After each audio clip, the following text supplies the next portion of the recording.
रामचरितमानस अयोध्या कांड का शेष भाग हिंदी में सुनाएंगे, सुनो। फिर सबको नदी के समीप ठहराकर तथा माता, गुरु और मंत्री की आज्ञा मांगकर निषाद राज और शत्रुघ्न को साथ लेकर भरत जी वहां को चले जहां से राम जी और श्री रघुनाथ जी थे। भरत जी अपनी माता कैकेयी की करनी को समझकर याद करके सकुचा गए और मन में करोड़ों अनेकों कुतर्क करते हैं, सोचते हैं श्री राम, लक्ष्मण और सीता जी मेरा नाम सुनकर स्थान छोड़कर कहीं दूसरी जगह उठकर न चले जाए। मुझे माता के मत में मानकर वे जो कुछ भी करें सो थोड़ा है, पर वे अपनी ओर समझकर अपने विरक्त और संबंध को देखकर मेरे पापों और अवगुणों को क्षमा करके मेरा आदर ही करेंगे। चाहे मलिन मन जानकर मुझे त्याग दे, चाहे अपना सेवक मानकर मेरा सम्मान करे, कुछ भी करे, मेरी तो श्री रामचंद्र जी की जूतियां ही शरण है। श्री रामचंद्र जी तो अच्छे स्वामी हैं, दोस्त तो सब दास का ही है। जगत में यश के पात्र जो चातक और मछली हैं, जो अपने नेम और प्रेम को सदा नैया बनाए रखने में निपुण हैं, ऐसा मन में सोचते हुए भरत जी मार्ग में चले जाते हैं। उनके सब अंग संकोच और प्रेम से स्थिर हो रहे हैं। माता की हुई बुराई मानो उन्हें लौटाती है, पर धीरज की धूरी को धारण करने वाले भरत जी भक्ति के बल से चले जाते हैं। तब श्री रघुनाथ जी के स्वभाव को समझिए, समरण करते ही तब मार्ग में उनके पैर जल्दी जल्दी पड़ने लगते हैं। उस समय भरत जी की दशा कैसी है, जैसे जल के प्रभाव में जल के भौरे की गति होती है। भरत जी का सोच और प्रेम देखकर उस समय निषाद विधि हो गया, देह की शुद्ध बुद्ध भूल गया, मंगल शकुन होने लगे। उन्हें सुनकर और विचार कर निषाद कहने लगा, सोच मिटेगा, हर्ष होगा, पर फिर अंत में दुख होगा।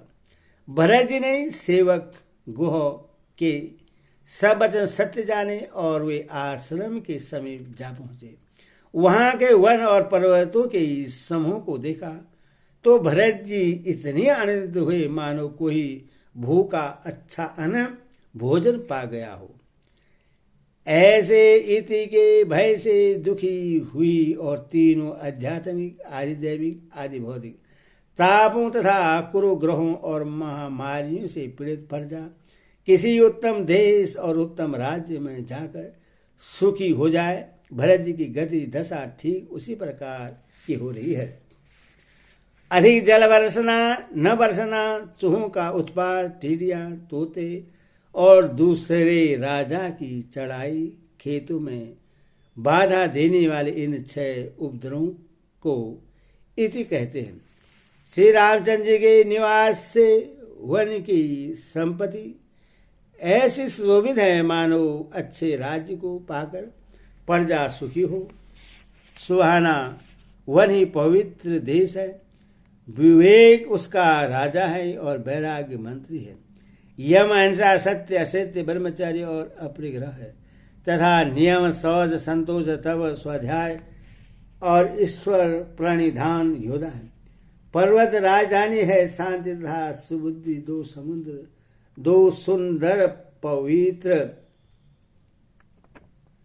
रानियां हैं। वह श्रेष्ठ राजा राज्य के सब अंगों से पूर्ण है और श्री राम सिंह के चरणों के आश्रय रहने से उसके चित्त में चाव, आनंद का उत्साह है। स्वामी, अमात्य, सुहृदय, कोष, राष्ट्र, दुर्ग और सेना राज्य के 7 अंग हैं।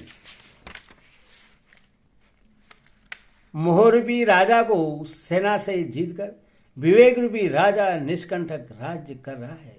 उसके नगर में सुख, संपत्ति और सुकाल वर्तमान है। वन रूपी प्रांतों में जो मुनियों के बहुत से निवास स्थान हैं, वहां मानो शहरों, नगरों, गांवों और खेड़ों का समूह है। बहुत से विचित्र पक्षी और अनेकों पशु भी मानव प्रजाओं का समाज है, जिसका वर्णन नहीं किया जा सकता। गैंडा, हाथी, सिंह, बाघ, सुअर, भैंस और बैलों को देखकर राजा की साज को सराहते ही बनता है। ये सब आपस का बैल छोड़कर जहां तहां एक साथ विचरते हैं। यही मानव चतुरंगी सेना है। पानी के झरने झर रहे हैं और मत वाले हाथी चिगाड़ रहे हैं। वही मानो वहां अनेकों प्रकार के नगाड़े बज रहे हैं। चकवा, चकोर, पपीहा, तोता तथा कोयलों के समूह और सुंदर हंस प्रश्न मन से कूद रहे हैं। भौरों के समूह गुंजार कर रहे हैं और मोर नाच रहे हैं। मानो उस अच्छे राज्य में चारों ओर मंगल हो रहा है। बेल, वृक्ष, तृण सब फल और फूलों से युक्त हैं। सारा समाज आनंद और मंगल का मूल बन गया है। श्री रामचंद्र की पर्वत की शोभा देखकर भरत जी के हृदय में अत्यंत प्रेम हुआ। जैसे तपस्वी नियम की समाप्ति होने पर तपस्या का फल पाकर सुखी होता है। हरि ओम तत्सत। हरि बोल।